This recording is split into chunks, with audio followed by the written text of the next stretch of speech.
Good day everyone, I am here again, SL Tutor, for another video tutorial about Geotechnical Engineering Past Board Exam Problem. And without further ado, let's get this thing started. So question 1. In a triaxial test on a cohesionless soil, the maximum principal stress is 350 kilopascal and the minimum principal stress is 250 kilopascal. Determine the following. Letter A, the angle of shearing resistance. Letter B, the shearing stress at failure plane. And letter C, the normal stress at failure plane. So, given sigma 3 or the minimum principal stress. Marami po diyang tawag sa sigma 3. Pwede rin po yan tinatawag na minimum normal stress, confining pressure, lateral pressure, radial pressure, cell pressure, and chamber pressure. And then sigma 1 or the maximum principal stress, tinatawag rin po yung maximum normal stress or axial stress. Yan. So, solution, gagamit po tayo dito ng Mohr circle. So, ina-expect ko po na lahat po ng viewers ko is may foundation na po sa pagre-review.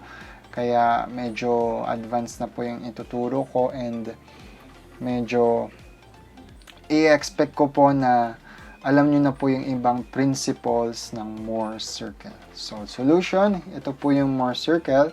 Sabi po sa instruction, cohesionless soil. So, ibig sabihin po, nagsisimula dito yung line tangent from the circle since cohesionless soil ito. Ibig sabihin po, wala po siyang cohesion. Yan. So, let's call this angle phi or the angle of shearing resistance. Yan po yung hinahanap sa letter A. So, let's call this distance sigma 3. Yung sigma 3 po, yun po yung minimum principal stress distance from here up until before mag-circle or this distance. And then yung sigma 1 naman po, from this distance up until this distance. Now, makikita po natin na meron ditong right triangle para ma-solve po natin yung phi or the angle of shearing resistance. So, let's call this a right triangle or imagine lang po natin na ito po ay naka-upright para mas madaling ma-solve. So, ito po yung right triangle niya. And then, let's call this R or the radius of the circle. Meron po tayo ditong 350 and 250. So, pwede nating ma-solve itong distance na to because this distance is the diameter of the circle. So, difference of 350 and 250, ito po ay 100. And then, to solve for the R, i-divide lang po natin yung diameter and it will be 50. Now, para makuha po natin yung angle of shearing resistance, ano po bang gagamitin na trigonometry identity na halagay na po pala dito? So, sine. Bakit po sine? Opposite. Meron na po tayong opposite which is the R, radius, over hypotenuse. Ito po ang hypotenuse, hindi po ito. Kasi kung i-upright nyo po itong triangle na to, andito po yung hypotenuse and then ito po yun. So, ano po ba ang distance ng hypotenuse? Di po ito ay 250 plus the radius of the circle is 50. So, 250 plus 50 is 300. So, substituting the values, isolating phi, ito po yung hinahanap, arc sine 50, radius over 300 na hypotenuse. We can get the angle of shearing resistance as 9.59 degrees. And that is the final answer. Letter B, the shearing stress at failure plane. Ano po ba yung shearing stress at failure plane na yan? Ito po yan, which is we can call this as tau.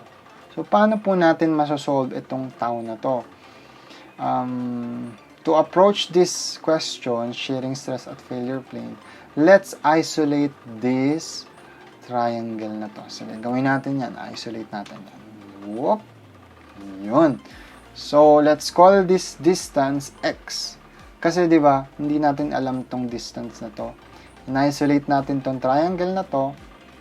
That's why we can call this x. Kasi, ang sosolve natin is yung tau. Kailangan natin ring i-isolate itong maliit na triangle na to para ma-solve natin itong tau na to. So, let's call that x distance. And then, ito namang maliit na space na to, 300 minus x. Bakit po naging 300 minus x? Di ba po ito ay 250 plus 50 radius of the circle. So, 300 po ito minus x distance. That's why ito po ay 300 minus x. And then, ito naman po, project lang natin yung radius, r. And then, ito po yung hinahanap natin na tau.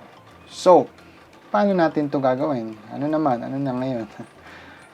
I-isolate naman po natin itong maliit na triangle na to. Kasi dito natin makukuha yung hinahanap nating tau. So, let's isolate this small triangle. Palakihin lang po natin. Medyo exaggerate natin. So, ito po, let's call this phi.